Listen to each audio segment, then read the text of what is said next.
దేనిని గూర్చియో చింతింపకుడి, మీ విన్నపములు దేవునికి తెలియజేయము. ఫిలిప్పీలకు రాసిన పత్రిక 4వ అధ్యాయం 6వ వచనం.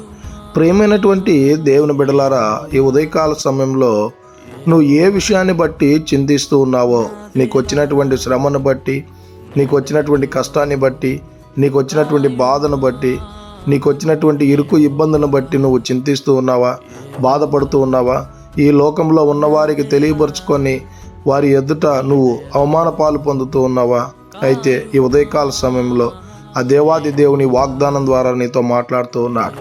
ఈ లోకంలో ఉన్నవారికి చెప్పుకొని అవమానాలు పొందాల్సిందే తప్ప, నువ్వు గనక ఆ యేసుక్రీస్తు ప్రభుల వారిని విశ్వసించి ఆయనకు గనక నీ చింత యావత్తు తెలియజేసినట్లయితే నీ విన్నపములన్నీ ఆయన విని ఆలకించి నీ చింత యావత్తును తొలగించేటువంటి వాడిగా ఉన్నాడు గనక ఇక నుంచైనా మన విన్నపములు ఆ యేసుక్రీస్తు ప్రభుల వారికి తెలియజేసేటువంటి వారంగా ఉండాలని కోరుకుంటూ ఈ దిన వాక్యం ద్వారా దేవుడు బలపరచునుగాక.